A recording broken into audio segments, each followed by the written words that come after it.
In militant kindergarten, we work to better distinguish theory from ideology because this distinction allows us to be less dogmatic. We understand theory as a set or grouping of concepts, a toolbox used to produce and order knowledge for specific purposes, and we understand ideology as the ordering and prioritizing of our principles, values, opinions, feelings, and desires. With theory, we can ask questions about life today and how we can go about changing it into what we want it to be. This is different from ideological questions, which are related to our ideals and what we're fighting for. Theory and ideology are themselves distinct from political practice. Political practice is a dynamic relationship between what we do, how we do it, and how we reflect on our actions. It's a process of using the political line of the organization to determine a specific tactic in a specific place at a specific time, executing it, evaluating the effects, and continuing as necessary to keep progressing the political line. This relationship between action, analysis, and long-term vision is different from attempts to design a perfect ideology that is righteously presented to people as the obviously correct thing to do. Salesmanship like that doesn't succeed in gaining the trust of committed people in social movements. For us, anarchism is a method for developing ideas and practices continually through a process of combining long-term objectives with accurate analysis of the current moment, including an understanding of the political forces that are relevant. This is achieved through a plurality of perspectives coming to an affinity of objectives and an agreement about how to act collectively towards those ends.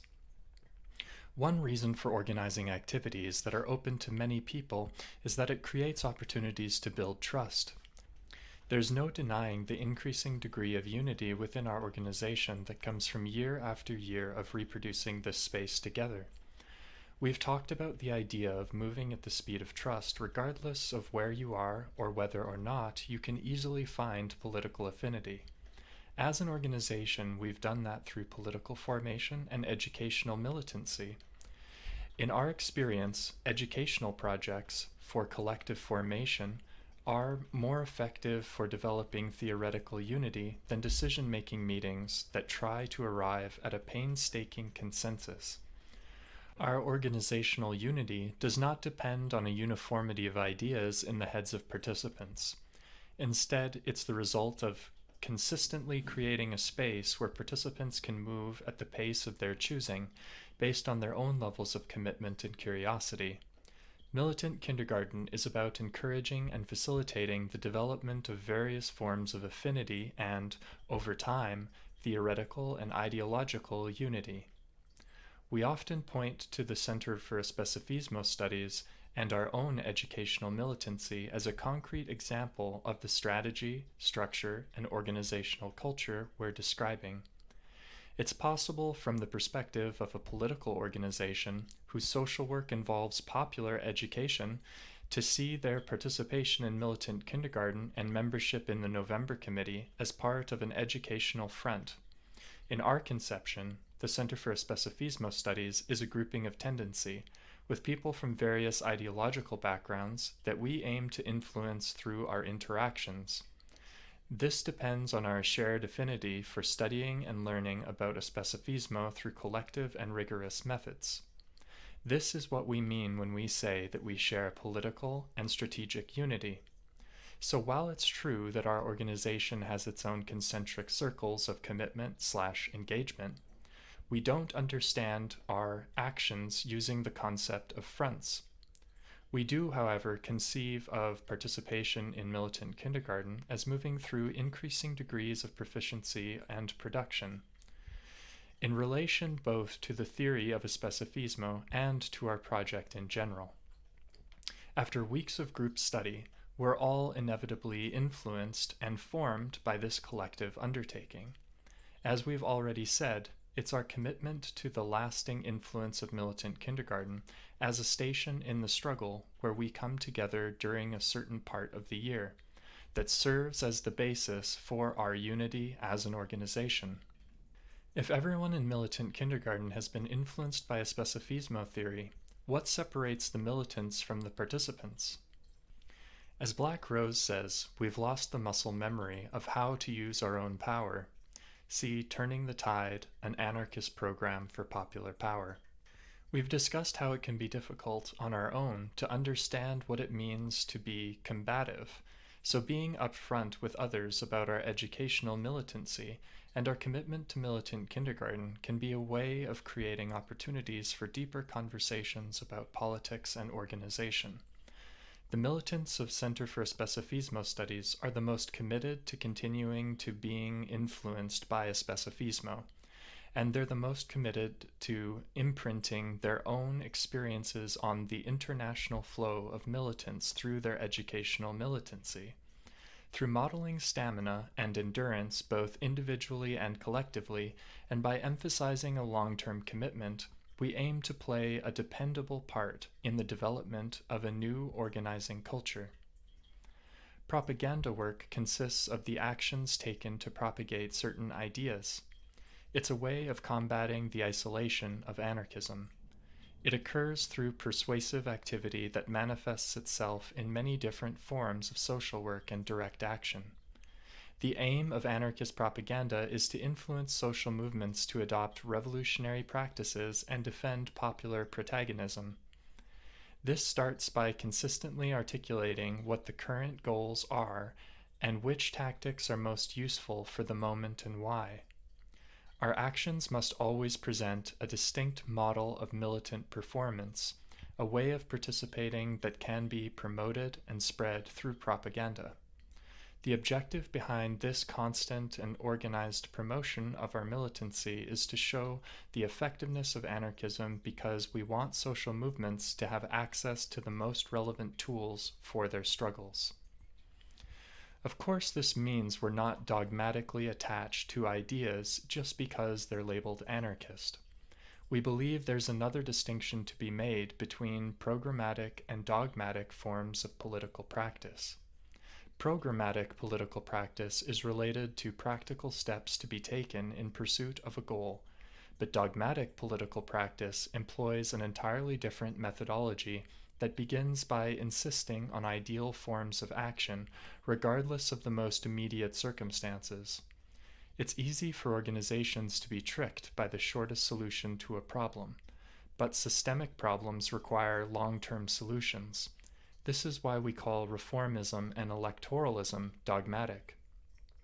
While we aren't against reforms in general, since we defend the struggle for improvements in the conditions of the oppressed classes today, as anarchists, we must always concern ourselves with how reforms are won, ensuring that it's through the most popular means possible. When articulating demands and organizing to fight for them, continuity is a fundamental feature. It allows for the extension of the organization through short-term wins into long-term struggle. This prevents reforms from becoming ends in themselves. It also demands a kind of learning that only occurs in the process of organizing around need in a mass movement. So, in campaigns for reforms, our posture should always be one of openness with others and readiness to learn from within social movements. This isn't just an ethical or strategic stance. It's also about militant commitment and how we handle defeat. If we know how to teach ourselves and each other, we will not only learn from wins, but also from losses.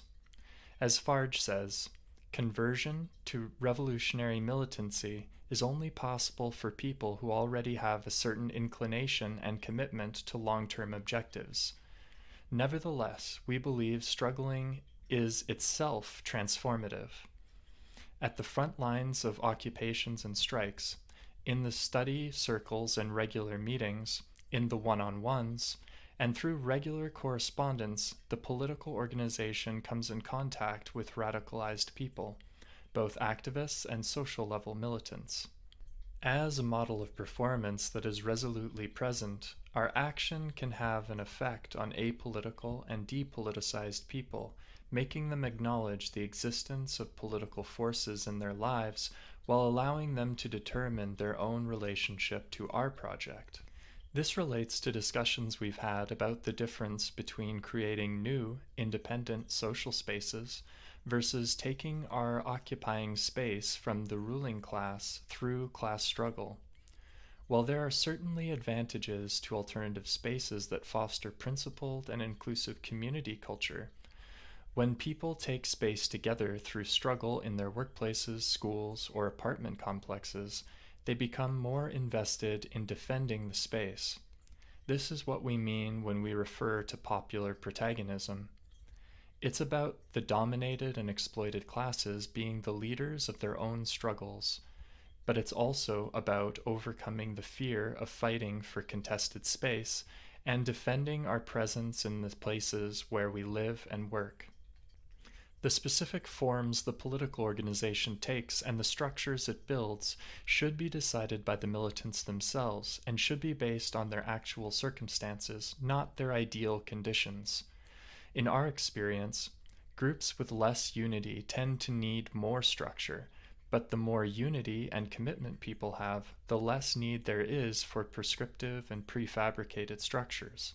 We argue that unity of strategy is more important than any formal or rigid organizational structure. In our experience, even building unity requires strategy. That's how essential it is for effective organization. Certainly, issues of safety, security, and trust require that some things are internal to the political organization. Not airing dirty laundry outside allows for more disagreement inside. Still, the specific anarchist organization will need to organize itself in such a way that parents, full-timers, disabled people, and others who are committed to the revolutionary movement are able to offer support in some form.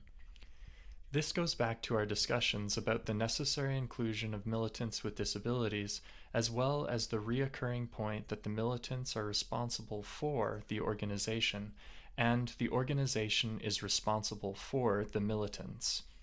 While roles obviously need to be rotated, we shouldn't be afraid of specialization. This means the tasks and responsibilities of a particular individual could be determined on a case-by-case basis, following from the organization's strategic objectives. Still, some tactics are inherently ableist, and since they'll be necessary, it's a very real possibility that we'll sometimes find ourselves in a supporter position of an organization realizing those tactics. In such a situation, we would want to treat the role of supporter with a high degree of seriousness and respect. This means that it's not necessary for everyone to gravitate to the center of the specific anarchist organization. Instead, we should try to prevent the establishment of hierarchies between the various different kinds of work surrounding and supporting the project of building popular power.